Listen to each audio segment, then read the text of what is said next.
Good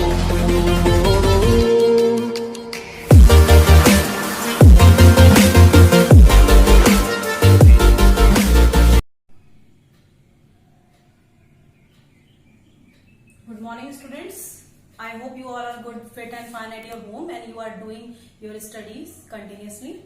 So in the last video we completed Ayoga, Vyanjan and Swar. We completed whole Varnmala. Now we go to the next topic, that is आ की मात्रा. अब हम आ की मात्रा की तरफ चलेंगे. आ की मात्रा में आपको, जैसा कि लास्ट सेशन में भी हम कर चुके हैं, लास्ट क्लासेस में भी हम इस टॉपिक को, जैसा कि आपको याद होगा, हम कवर कर चुके हैं आ की मात्रा.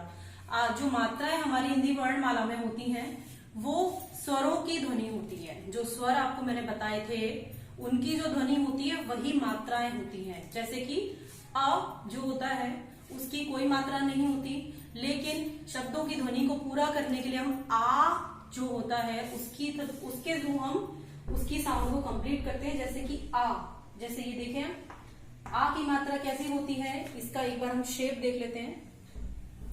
जब भी किसी शब्द को हमें खींचकर या तेज ध्वनि के साथ आ करके बोलना होता है तब हम आ की मात्रा का प्रयोग करते हैं. जैसे कि कुछ एग्जाम्पल्स यहां मैंने लिख रखे हैं, देख लेते हैं एक बार. क है ये क पे अगर हम आ की मात्रा लगाएंगे तो इसे हम क नहीं रीड करेंगे, हम इसे का रीड करेंगे. का. न प्लस आ यानी ना. म प्लस आ यानी कि मां. था प्लस आ यानी कि था. चा प्लस आ यानी कि चा. र प्लस आ यानी रा.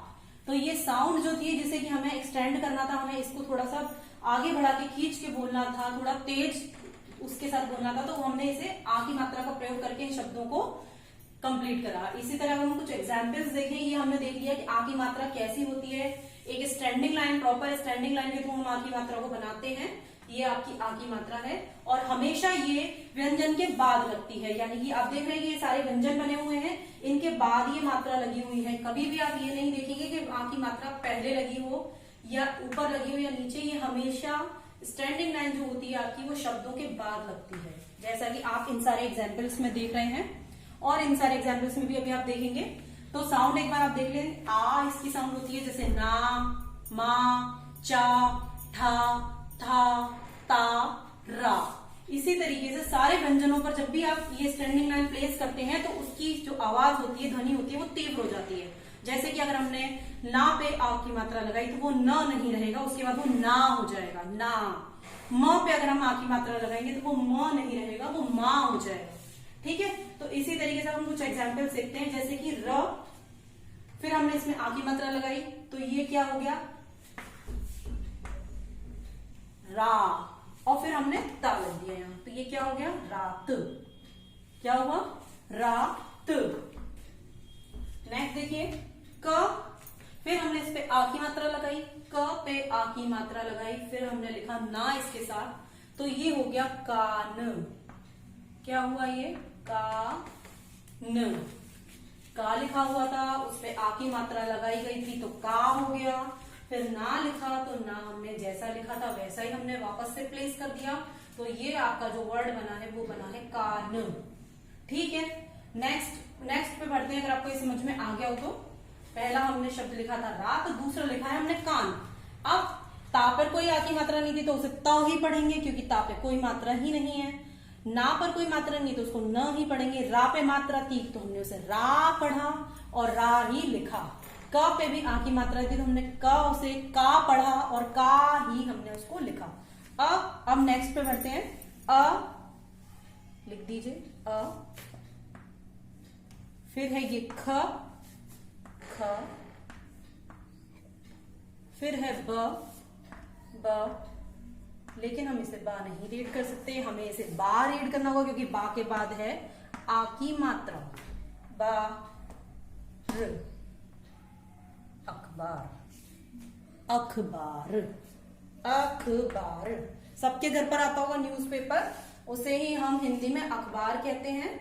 उसको बोलते हैं अखबार और लिखते हैं ऐसे अखबार. ठीक है. नेक्स्ट एग्जाम्पल की तरफ जाते हैं. माँ. माँ, अब माँ पे आ की मात्रा है तो हमने इसे बोलना है माँ, म नहीं बोलेंगे, इसे बोलेंगे माँ। फिर है आपका ला, फिर ला पे भी है आ की मात्रा, दोनों शब्दों पे आ की मात्रा है देखिए, तो आपको क्या करना है माला, माला। ठीक है, अब आगे बढ़ते हैं।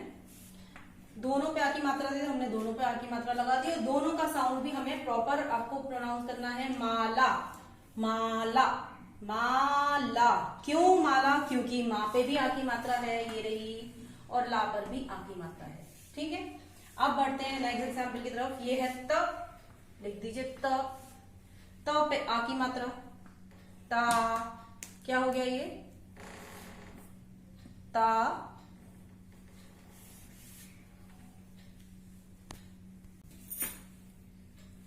ता, फिर ल, और ला पे भी आ की मात्रा है तो ताला, यानी कि लॉक, ताला। ठीक है, सब अपने डोर पे लॉक लगाते हैं, ये वही है ताला। ठीक है, इसको हिंदी में ताला बोलते हैं और इंग्लिश में बोलते हैं लॉक। नेक्स्ट एग्जाम्पल की तरफ बढ़ते हैं। बा लिख दीजिए, फिर बा पे है ये देखिए आ की मात्रा, लगा दिया आपने आ की मात्रा। फिर है ये ज, अब क्या पढ़ेंगे इसको बताइए। 10 सेकंड का वेट आपको मैं टाइम दे रही हूँ, आप खुद से इसे बोलेंगे, फिर मैं आपको बताऊंगी। 10 second I am giving you, और तब तक मैं वेट कर रही हूँ। आपको 10 सेकंड में खुद इसको रीड करना है, आपको खुद रीड करना है। ये क्या लिखा है मैम ने, क्या लिखा है ये मैडम ने, रीड करिए। चलिए 10 सेकंड आई थिंक हो गए। बाज, क्या लिखा है बाज, क्या लिखा है मैम ने बाज। तो ये कुछ एग्जाम्पल्स थे, हमने अब एक बार फिर से इसको देख लेते हैं। रा पे आ की मात्रा थी इसलिए रा, और अगर रा पे आ की मात्रा नहीं होती तो हम इसे क्या बोलते हैं र।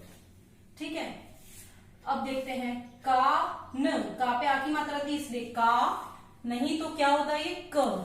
आ की मात्रा की वजह से इसकी साउंड थोड़ी एक्सटेंड हो गई, तीव्र हो गई, तेज हो गई, तो का न, का न। अखबार, अ भी सिंपल लिखा हुआ है, खा भी सिंपल लिखा हुआ है। बा की ध्वनि को हमें तीव्र करना है, खींचना है उसको, क्योंकि उस पे हमने आ की मात्रा प्लेस कर रखी है। अखबार, अखबार।